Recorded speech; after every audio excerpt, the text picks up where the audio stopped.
അസ്സലാമു അലൈക്കും വറഹ്മത്തുള്ളാഹി വബറകാതുഹു. അൽഹംദുലില്ലാഹി റബ്ബിൽ ആലമീൻ. ഒരു മുഅ്മിനായ മനുഷ്യൻ ജീവിതത്തിൽ ഓരോ ദിവസവും ഓതേണ്ട വളരെ പ്രധാനപ്പെട്ട സൂറത്തുകളെക്കുറിച്ചാണ് ഇന്ന് പറയുന്നത്. അതായത് ദിവസവും പതിവാക്കേണ്ട സൂറത്തുകളെക്കുറിച്ചാണ്. ഏതൊക്കെ സൂറത്തുകളാണ് ദിവസവും ഓതേണ്ടത് എന്നും അതിൻ്റെ ഗുണങ്ങളുമാണ് പറയാൻ പോകുന്നത്. അള്ളാഹു നമുക്ക് നൽകിയ അനുഗ്രഹങ്ങൾ ഒരുപാടാണ്. നമ്മുടെ ജോലി, ആഹാരം, വസ്ത്രം, പിന്നെ വീട്, പിന്നെ നമ്മുടെ ശരീരം തന്നെ, ഇങ്ങനെ ഒരുപാട് അനുഗ്രഹങ്ങൾ അള്ളാഹു നമുക്ക് തന്നിട്ടുണ്ട്. ഇതിനൊക്കെ നമ്മൾ എപ്പോഴും അള്ളാഹുവിനോട് സ്തുതി പറയണം. നമ്മൾ എപ്പോഴും അള്ളാഹുവിനോട് നന്ദിയുള്ളവരായിരിക്കണം. അങ്ങനെയാണെങ്കിൽ നമ്മുടെ ജീവിതത്തിൽ എന്ത് പ്രയാസങ്ങളും ബുദ്ധിമുട്ടുകളും വന്നു കഴിഞ്ഞാൽ അതിനൊക്കെ തരണം ചെയ്യാൻ നമുക്ക് കഴിയും.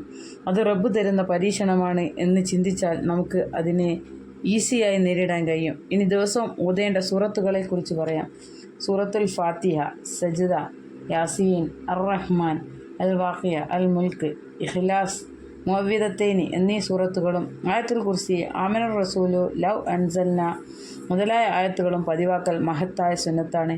ഇഹപര വിജയം അതിനാൽ നേടാനാവും. സൂറത്തുൽ യാസീനെക്കുറിച്ച് പറയാം. യാസീൻ എന്തിനാണോ ഓതുന്നത് അത് അള്ളാഹു തരുമെന്ന് നബി സല്ലല്ലാഹു അലൈഹി വസല്ലം സൂറത്തു യാസീനെ പറ്റി പറയുന്നത് തന്നെ ഖുർആനിൻ്റെ ഹൃദയം എന്നാണ്. അതുപോലെ യാസീൻ പാരായണം ചെയ്യുന്നത് മൂലം നമ്മുടെ ദോഷങ്ങളൊക്കെ പൊറുക്കപ്പെടുമെന്നാണ്. യാസീൻ ഓതുന്നത് കൊണ്ട് ഒരുപാട് ഗുണങ്ങൾ വേറെയുമുണ്ട്. രണ്ടാമത്തേത് സൂറത്തുൽ മുൽക്കാണ്. ഇത് പാരായണം ചെയ്യുന്നത് മൂലം ഖബർ ശിക്ഷയിൽ നിന്നും നമുക്ക് ഇളവ് ലഭിക്കും. സൂറത്തുൽ മുൽക്കിനെ പറ്റി നബി സല്ലല്ലാഹു അലൈഹി വസല്ലം ഇങ്ങനെ പറഞ്ഞിട്ടുണ്ട്: ഖുർആനിൽ ഒരു സൂറത്തുണ്ട്, അത് 30 ആയത്തേയുള്ളൂ. അത് പതിവാക്കുന്നവരുടെ പാപങ്ങൾ പൊറുക്കപ്പെടുന്നതുവരെ അള്ളാഹുവിനോട് അത് ശുപാർശ ചെയ്യും. മറ്റൊരു സൂറത്താണ് സൂറത്തുൽ വാഖിയ. ഇത് പതിവാക്കിയാൽ ദാരിദ്ര്യം ഉണ്ടാവില്ല എന്നാണ്. ദിവസവും നമ്മൾ മഗ്‌രിബ് നിസ്കാര ശേഷം പതിവാക്കുക.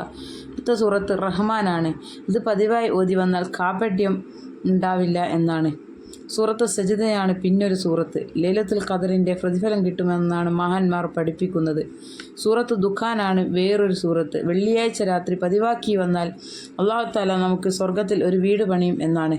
അതുപോലെ തന്നെ 70,000 മലക്കുകൾ നമുക്ക് പാപമോചനം നേടിക്കുമെന്നാണ്. നമ്മൾ ഓരോ ദിവസവും ഖുർആൻ പാരായണം ചെയ്യാനുള്ള സമയം കണ്ടെത്തണം. ഇഹലോകത്തും പരലോകത്തും ഇതുകൊണ്ട് വിജയം ഉണ്ടാവും. സൂറത്തുൽ തകാസുർ ഓതിയാൽ 1000 ആയത്തുകൾ ഓതിയ കൂലി ലഭിക്കുമെന്നാണ്.